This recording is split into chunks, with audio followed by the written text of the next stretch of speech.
শিক্ষক নিয়োগে দুর্নীতি ও অনিয়মের অভিযোগ এনে রাঙামাটি বিজ্ঞান ও প্রযুক্তি বিশ্ববিদ্যালয়ের ভিসির অপসারণ দাবি জানিয়েছে ছাত্রদলের নেতাকর্মীরা। এই ঘটনায় সকাল থেকে তালাবদ্ধ রাখা হয়েছে ভিসির কার্যালয়।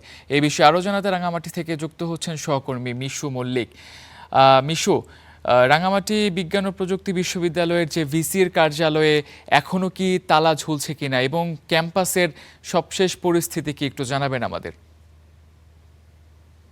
যে শিক্ষক নিয়োগে দুর্নীতি, ক্যাম্পাসকে দলীয়করণ সহ আরো নানা অভিযোগ এনে আজ সকালবেলা রাঙামাটি বিজ্ঞান ও প্রযুক্তি বিশ্ববিদ্যালয়ের যে প্রশাসনিক ভবন বা উপাচার্যের যে কার্যালয় রয়েছে সে কার্যালয়ে আসলে তালা ঝুলিয়ে দিয়েছে রাঙামাটি বিজ্ঞান ও প্রযুক্তি বিশ্ববিদ্যালয় ছাত্রদল। তো কারণ সকালবেলা তারা প্রথমে আসলে একটি সংবাদ সম্মেলন করে, সেখানে তারা ভিসির বিরুদ্ধে নানান অভিযোগ তারা এখানে তুলে ধরেন সাংবাদিকদের সামনে। এরপরেই আসলে তারা 5 মিনিট সময় বেঁধে দেন উপাচার্যের কার্যালয়ে যে সকল কর্মকর্তা কর্মচারীরা রয়েছেন তাদেরকে অফিস ত্যাগ করার জন্য। 5 মিনিট পরেই তারা নিজেরাই তালা এনে সেই উপাচার্য কার্যালয় তালাবদ্ধ করে দেন। বর্তমানে আসলে এখনো উপাচার্য কার্যালয় তালাবদ্ধ অবস্থায় রয়েছে। তারা আসলে 48 ঘন্টার আলটিমেটাম দিয়েছেন, কারণ এই 48 ঘন্টার মধ্যে উপাচার্য ডক্টর আতিয়ার রহমানকে তারা বলে 48 ঘন্টার মধ্যে উপাচার্য ডক্টর আতিয়ার রহমানকে তারা বলছেন যে আসলে উপাচার্য ডক্টর আতিয়ার রহমান তাকে পদত্যাগ করতে হবে এবং সসম্মানে তাকে আসলে এখান থেকে চলে যেতে হবে।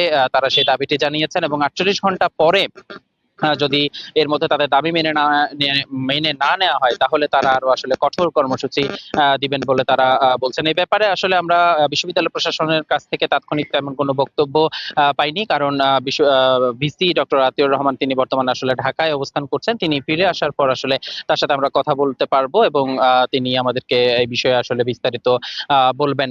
ছাত্র দলের আসলে এই যে দাবি, এই দাবির সাথে একাত্মতা প্রকাশ করে সামাজিক যোগাযোগ মাধ্যমে পোস্ট করতে দেখেছি আমরা রাঙামাটি জেলা ছাত্র দলের সভাপতি অলি আহাদ, সাংগঠনিক সম্পাদক গালিব হাসান সহ অনেকেই তারা আসলে তাদের এই দাবির সাথে একাত্মতা প্রকাশ করেছেন।